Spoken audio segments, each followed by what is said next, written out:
The year is 192 AD. The very heart of the Roman Empire, once a bastion of unparalleled power and stability, now trembles on the precipice of utter chaos. A power vacuum, vast and bloody, has opened. For years, the tyrannical rule of Emperor Commodus had eroded the foundations of this mighty civilization, plunging Rome into an era of paranoia and corruption. His brutal reign met a fittingly violent end on the final day of the year, strangled by a wrestler in his bath, a coup orchestrated by his own inner circle.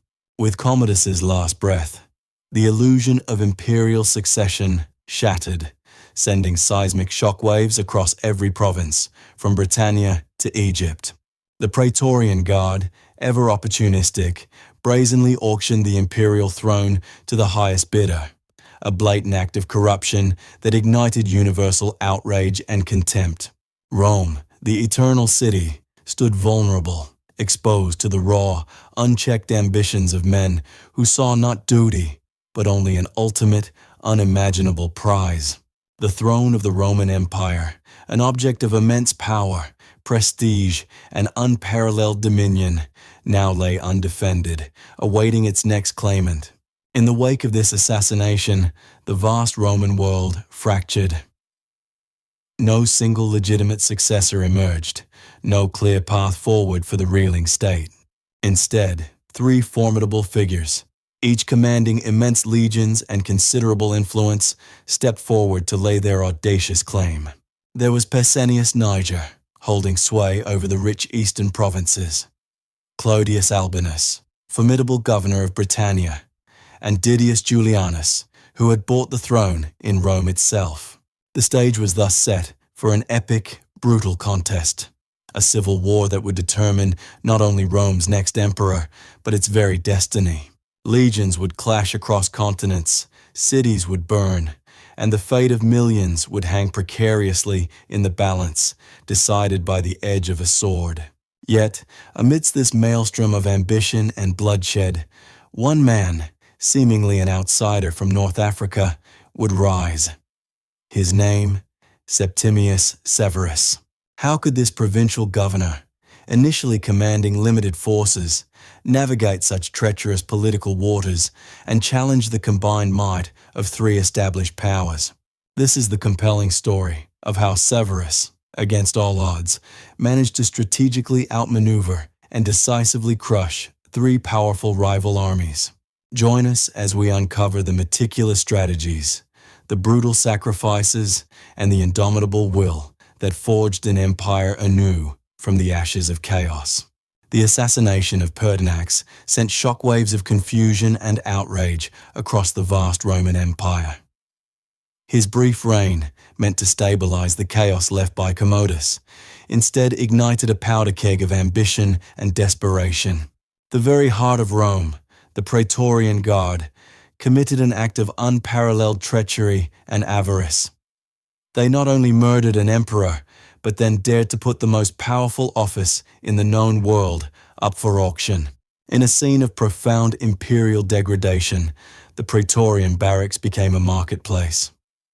The highest bidder, a wealthy senator named Didius Julianus, shockingly purchased the throne, an insult to every Roman citizen and legionary. Julianus's brief, ignominious reign was utterly devoid of legitimacy, his authority resting solely on the blood money paid to the Praetorian Guard. He was Rome's shame made manifest. Across the sprawling provinces, a deep and visceral anger festered among the legions. This was not merely political intrigue, it was a fundamental assault on Rome's sacred institutions and its very identity.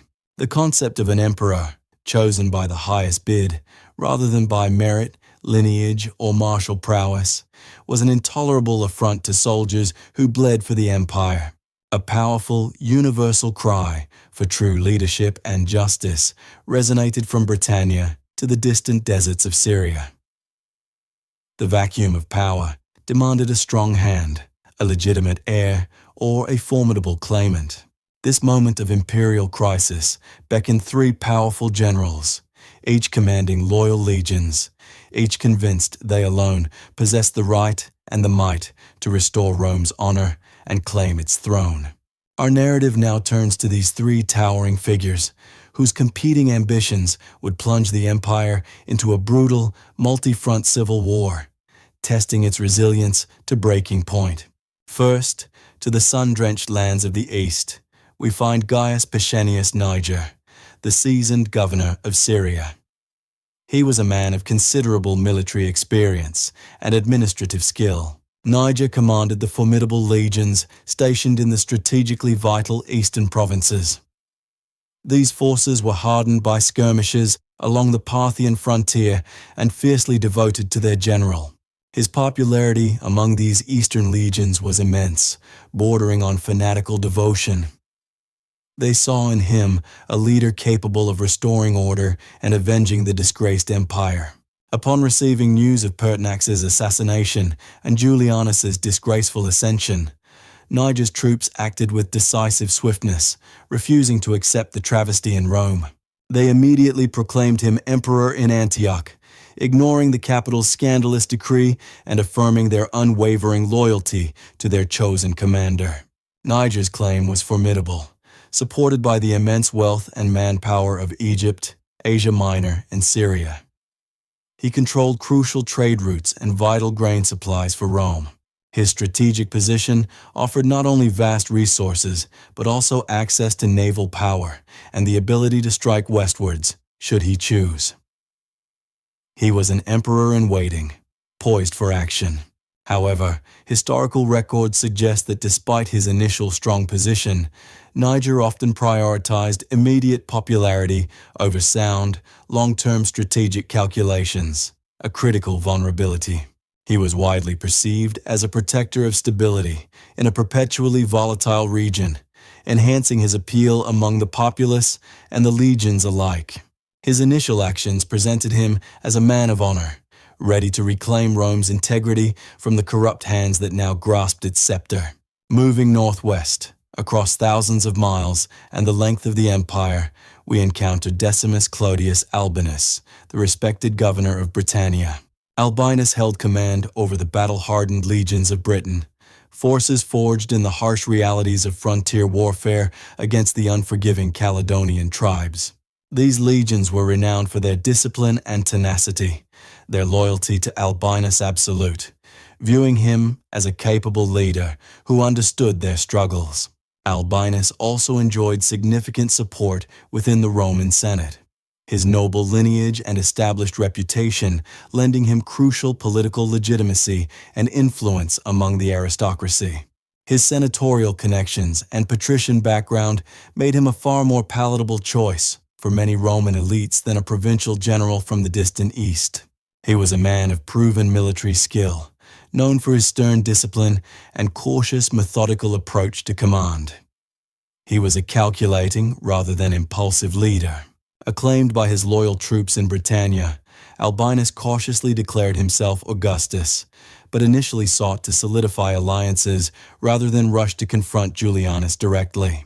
Strategically, Albinus controlled not only the valuable resources of Britain, including its silver mines, but also exerted significant influence over the rich provinces of Gaul. His position, though geographically distant from Italy, offered a secure base of operations, allowing him time to consolidate power and observe the unfolding chaos. Yet, expert analysis reveals Albinus's greatest weakness might have been his cautious nature, his preference for diplomacy and negotiation rather than immediate, decisive military action. He shrewdly weighed his options, biding his time and observing the movements of his rivals from across the Channel, gathering intelligence and strengthening his position. His potential to strike at Rome from the north, supported by a significant navy and vast land forces, made him a formidable and truly threatening contender for the throne. Finally, we turn our gaze to the most formidable and decisive of the three, Lucius Septimius Severus, the ambitious governor of Upper Pannonia. Severus commanded the powerful Danubian legions, an exceptionally strong and loyal force, constantly honed by relentless campaigning against barbarian incursions along the empire's northern frontier. These were the shock troops of Rome, a large, well-trained, and battle-ready force perfectly positioned for rapid deployment into Italy. They were Severus's true strength. Severus himself was a man of immense ambition, shrewd cunning, and a ruthless determination that few could match. He was a general who played to win, at any cost. He moved with unparalleled swiftness, demonstrating an immediate and profound understanding of military initiative and the critical importance of seizing the strategic advantage. His claim was articulated as a righteous quest to avenge the murdered Pertinax and restore Rome's shattered honor, a message that deeply resonated with his disgusted legions.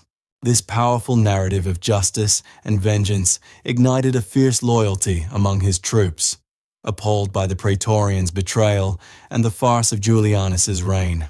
Severus's legions were perfectly positioned for a rapid advance on Italy, located just across the Alps, poised to descend on the vulnerable capital without delay. His strategic genius was immediately apparent in his swift and decisive mobilization, an unparalleled demonstration of military readiness and calculated aggression. Thus, the stage was set for an epic, three-way struggle for the soul of the Roman world, a contest of titans that would reshape the empire's future. This was no longer merely a succession crisis.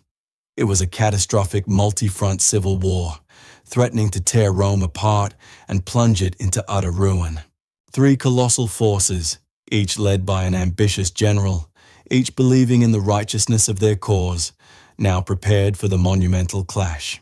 The fate of the Roman Empire and its very soul would not be decided by senatorial decrees or Praetorian bribes, but forged in the unforgiving fire of brutal warfare. The legions of Pannonia, newly emboldened, hailed Septimius Severus as their emperor. His claim to the purple, however, was merely a declaration. The true prize, Rome itself, lay vulnerable but contested. Severus, a man forged in the crucible of military command, understood that hesitation was fatal. His response was immediate, decisive, and ruthless. The road to Rome became his primary objective, a swift and brutal march southwards. He launched a daring gamble, a blitzkrieg across the Italian peninsula that would define his ascent. This was no ordinary parade. It was a calculated invasion, a demonstration of raw military might and unshakable resolve. Speed was paramount, a weapon as potent as any sword. He moved with such ferocious velocity, leaving no time for political rivals or pretenders to consolidate their fragmented power in the capital. The empire held its breath. His legions, disciplined and hardened by frontier campaigns, followed their charismatic general with unwavering loyalty. Their footsteps echoed the very heartbeat of a burgeoning empire. The disciplined cadence of thousands of soldiers on the march announced their arrival, a terrifying sound to those within Rome's gilded walls. Fear began to spread like wildfire. News of Severus's relentless advance sent shockwaves through the imperial capital, a city already reeling from the chaos of recent usurpations. Panic started to set in. Didius Julianus, the current emperor who had bought the throne at auction, found himself utterly unprepared for such an audacious and rapid military assault. His reign was a farce. His pathetic attempts to raise a defense, cobbling together untrained gladiators and a demoralized Praetorian Guard, were futile against Severus's professional army. The Roman Senate, ever the opportunists, sensed the shifting winds of power. Their initial allegiance to Julianus quickly crumbled under the weight of fear and pragmatism. Severus, a master of both sword and political maneuver, had also deployed a potent propaganda machine. His legitimacy was carefully constructed and disseminated. He portrayed himself not as a usurper, but as a righteous avenger, sent by the gods to restore Rome's honor and stability after a period of unparalleled corruption. His narrative resonated. He was the avenging force, the bringer of order. The gates of Rome, surprisingly, opened to him without a single major confrontation or siege. Julianus, abandoned and utterly helpless, was swiftly captured and executed. His ignominious reign brought to a swift and bloody end by Severus's loyalists. The coup was complete. Severus had secured the heart of the empire with a speed that left his enemies stunned and the populace bewildered. It was a textbook military takeover. His next move was equally decisive. The famously corrupt Praetorian Guard, whose treachery had led to Julianus's rise, was disbanded and brutally purged. Thousands of these disgraced guardsmen were stripped of their armor and exiled, their power shattered, replaced by Severus's own loyal Pannonian troops. This calculated purge cemented his control over the capital and sent an unmistakable message to anyone contemplating defiance. The new emperor was not to be trifled with, yet the throne Severus now occupied was far from secure. Across the vast eastern reaches of the empire, another formidable challenge was already taking shape. The shadow of Pescennius Niger, governor of Syria, loomed large. A respected general with a strong following, he too had declared himself emperor. Niger commanded the allegiance of vast and wealthy eastern provinces, along with several battle-hardened legions, presenting a truly formidable rival to Severus. His declaration had preceded Severus's own in some regions, creating a dangerous dual claim to the imperial diadem, threatening to plunge Rome into protracted civil war. Severus faced a critical strategic dilemma: consolidate his power in the west, or immediately confront the entrenched power base of Niger in the affluent east. Expert analysis of the historical records reveals Severus's tactical genius at this juncture. He understood the absolute necessity of securing his home base first. Rome had to be stabilized, its institutions brought under his absolute control, before he could project his full might across the thousands of miles to the eastern frontier. The preparations for the Eastern Campaign were a logistical marvel, a testament to Roman engineering and military organization on an unprecedented scale. Ships were commandeered, supply lines established, and entire legions repositioned for the epic confrontation that lay ahead. The empire held its breath once more. Initial skirmishes on the borders between their spheres of influence offered a taste of the bloody conflict to come. Small probes before the inevitable storm. Severus, having skillfully secured his newly claimed capital, now turned his formidable attention and the full fury of his legions eastward. The titanic struggle for Rome's very future, for the soul of the empire, had just begun in earnest. A clash of titans that would reshape the world. After consolidating his hold on Rome, Severus wasted no time. His gaze, sharp and unyielding, now fixed eastward upon his most formidable rival, Pescennius Niger. Niger, proclaimed emperor by the legions in Syria, held sway over the wealthy eastern provinces. His vast resources and veteran armies made him a truly dangerous contender for the imperial throne. This wasn't merely a civil war, it was a titanic struggle for the very soul of the Roman Empire. The victor would claim absolute power, the loser, oblivion. Severus, a master strategist, understood the necessity of swift, decisive action. He would not allow Niger to entrench his position further or gather more strength. His legions, hardened and loyal, began their arduous march across Anatolia. Every step was a testament to Severus's unwavering determination to unify the empire under his banner. The initial skirmishes were fierce, probes in the dark, testing the resolve of both sides. Each engagement was a grim prelude to the battles to come. The first major confrontation loomed near Cyzicus, a vital strategic point on the Propontis. Here, the true measure of Severus's military genius would be revealed. Niger had stationed a significant portion of his army, led by the able general Asellius Aemilianus, to defend this crucial gateway to Asia Minor. But Severus, advised by his brilliant general Cornelius Anolinus, executed a masterful flanking maneuver, utilizing the challenging terrain to his advantage. The battle for Cyzicus was a brutal, protracted affair. Legions clashed with terrifying force, the air filled with the din of steel and the cries of men.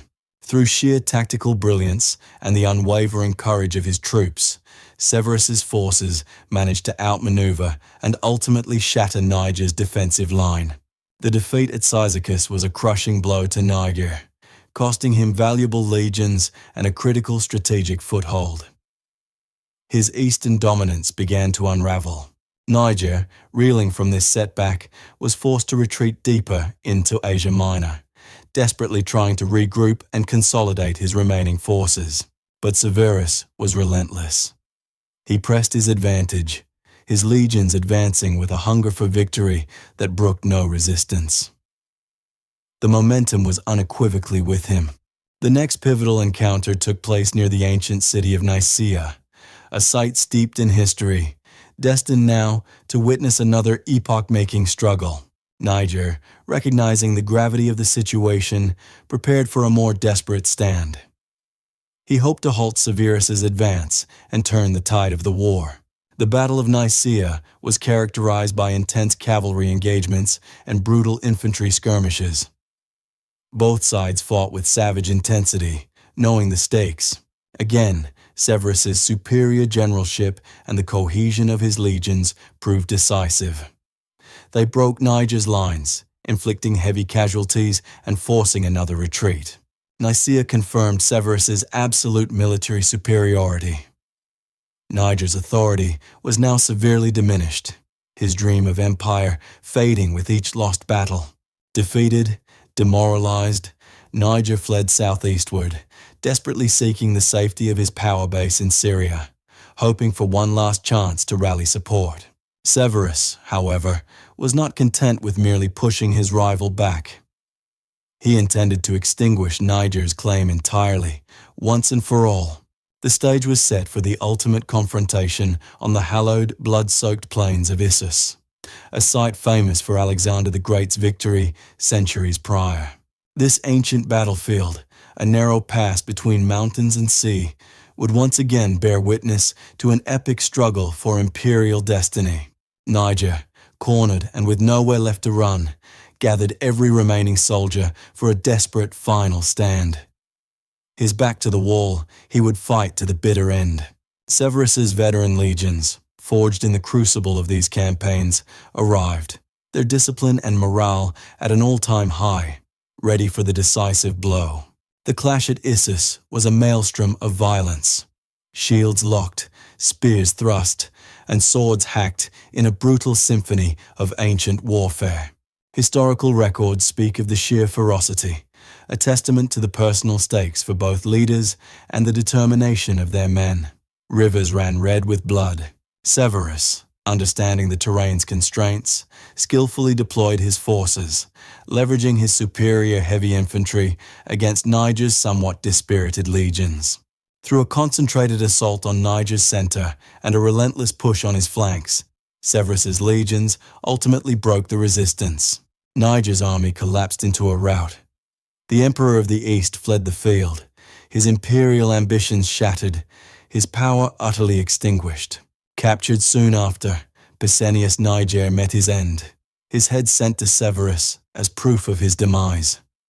A rival crushed, a threat eliminated. Severus had faced down and utterly vanquished a formidable adversary, securing the eastern half of the Roman Empire through unparalleled military might and strategic insight. The road to unchallenged emperorship was now clearer, though other trials awaited him. Niger's defeat marked a monumental step in Severus's ascent to absolute power. Severus, having decisively quelled his eastern rival Niger, turned his relentless gaze westward.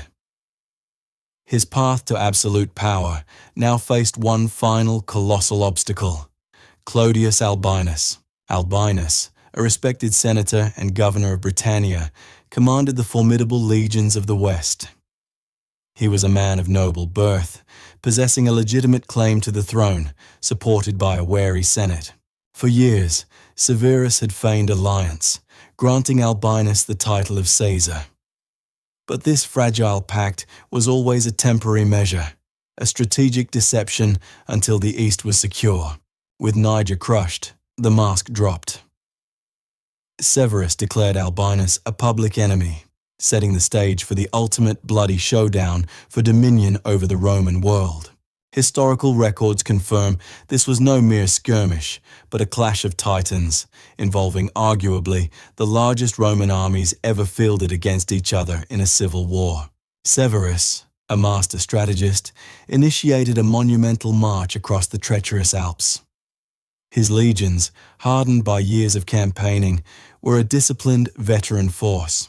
Logistical challenges were immense, demanding meticulous planning to supply an army of perhaps 75,000 to 100,000 men over such vast distances. Albinus, meanwhile, was no less active. He rallied his western legions, mobilizing troops from Gaul and Britannia, fortifying strategic positions along the probable invasion routes. He understood the gravity of the impending conflict, preparing for a fight that would either secure his rule or cost him everything. Both emperors spent months amassing their forces, a testament to the immense resources and manpower at their command. The entire Roman world held its breath.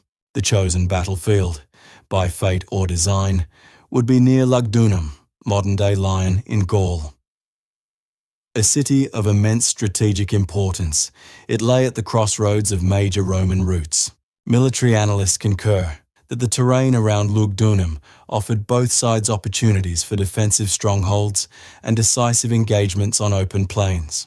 As winter gave way to early spring in AD 197, the two colossal armies converged, their banners fluttering, their numbers a stark reminder of the empire's fractured state. The sheer scale of the forces involved was staggering, with some estimates placing the total number of combatants between 150,000 and 200,000 men. This was Rome fighting Rome, brother against brother, legion against legion, in a struggle for the very soul of the empire. On a freezing February morning, the Battle of Lugdunum commenced. It unfolded over 2 agonizing, blood-soaked days, a brutal spectacle of ancient warfare. Severus deployed his legions with tactical precision, hoping to leverage his veterans' discipline against Albinus's perhaps less cohesive, though equally brave forces. Albinus, however, had chosen his ground well. His engineers had prepared pitfalls and sharpened stakes, aiming to disrupt Severus's initial charges. The early hours saw a brutal exchange, with Albinus's traps inflicting heavy casualties on Severus's advancing ranks, momentarily throwing his lines into disarray. Historical accounts describe Severus himself, leading from the front, momentarily swept up in the retreat of his wavering cavalry. He rallied them personally, fearlessly charging back into the fray, a display of raw courage that inspired his faltering troops to hold their ground. This moment of imperial leadership proved critical, preventing a full rout and giving his strategists time to adapt to Albinus's cunning defenses. The battle then devolved into a desperate, grinding struggle. Roman infantry clashing with unparalleled ferocity, shields locked, short swords hacking. Arrows rained down, pila flew, and the air filled with the roar of men and the clang of steel. The casualty rate was horrific, a testament to the hatred and desperation. As the day wore on, Severus unleashed his Praetorian Guard, his elite personal army, into the heart of Albinus's weakened center. This fresh, disciplined force, fiercely loyal, began to turn the tide. Albinus's lines, exhausted and depleted, slowly buckled under the sustained assault. But Albinus refused to yield. He fought with the tenacity of a cornered lion, attempting to inspire his men through sheer force of will. Yet, even his valiant efforts could not stem the inevitable. Severus's strategic acumen and the unwavering resolve of his legions proved too much. As dusk approached on the second day, Albinus's forces shattered. The field became a charnel house, littered with tens of thousands of fallen Romans. Albinus himself, after a desperate last stand, met his end. His defeat was total, signaling the end of any rival claims to the imperial purple. Severus stood victorious, albeit amidst a sea of Roman blood. He had crushed his final rival, securing his absolute authority over a ravaged empire. The cost was astronomical, a stark reminder of the devastating price of civil war. Yet, the empire now had one undisputed master. His journey, from provincial governor to sole emperor, was complete. The reign of Lucius Septimius Severus had truly begun. The dust settled over the battlefields, echoing the profound silence that follows a storm. Yet for Rome, it heralded a new dawn. Severus, the undisputed victor, now stood as the solitary master of a vast empire, forged anew in the crucible of civil war. His ascent was not merely a military triumph, but a ruthless exercise in political genius, reshaping the very foundations of imperial power. The immediate task was not celebration, but consolidation. He moved with swift, calculated precision to secure his hard-won throne against any lingering whisper of dissent. Key figures associated with his defeated rivals faced purges, a chilling reminder of the stakes involved in Rome's deadly political game. Severus left no doubt. Loyalty was paramount, and opposition would be met with overwhelming force. The old guard, clinging to senatorial privilege and republican ideals, found their influence severely diminished. A new era had begun, one where military might dictate imperial policy. He established his authority with an iron grip, making it clear that Rome's destiny now lay firmly in his hands. The crucial next step was legitimizing his rule and securing a stable succession for generations to come. This was a challenge many emperors before him had failed to overcome. Severus named his sons, Caracalla and Geta, as his heirs, signaling the birth of a new imperial house. To further cement their legitimacy, he even retrospectively adopted himself into the prestigious Nerva Antonine dynasty, claiming Marcus Aurelius as his deified ancestor. This masterful political maneuver formally established the Severan dynasty, setting a new precedent for imperial succession. Rome now looked to a future shaped not by the old senatorial families, but by a military general and his chosen lineage. Severus understood implicitly that the legions were the true bedrock of his power, the ultimate arbiters of imperial authority. He famously imparted a chillingly pragmatic piece of advice to his sons: enrich the soldiers, scorn all others. This became his guiding principle. He instituted significant pay raises for legionaries, a move that undoubtedly secured their fervent loyalty to his reign. Soldiers also gained improved conditions, better retirement benefits, and even the legal right to marry while serving, previously forbidden. The army itself underwent significant expansion, with new legions and auxiliary units bolstering Rome's defensive and offensive capabilities. This growth reflected Severus's unwavering belief in military strength as the cornerstone of imperial stability. He oversaw a further professionalization of the military, reducing its reliance on traditional senatorial families for leadership roles. This ensured the army remained loyal directly to the emperor, not to local aristocrats. This military-centric policy profoundly altered the empire's character, shifting its focus from civilian administration to military prowess. Rome increasingly resembled a military state, governed by its generals, rather than a civilian republic. Beyond the legions, Severus also embarked on sweeping administrative reforms designed to centralize power and increase efficiency. He understood that a strong emperor needed a loyal and competent bureaucracy. He strategically elevated equestrians, members of the Roman knightly class, to positions traditionally held by senators. This influx of new talent brought fresh perspectives and, crucially, unwavering loyalty to the imperial office. The Senate's power, already waning, diminished even further under Severus's reign, becoming more of an advisory body than a legislative force. All real authority radiated directly from the imperial court. Severus also emphasized legal reforms, seeking to rationalize Roman law and ensure equitable justice throughout the vast empire. He appointed renowned jurists to contribute to this crucial effort.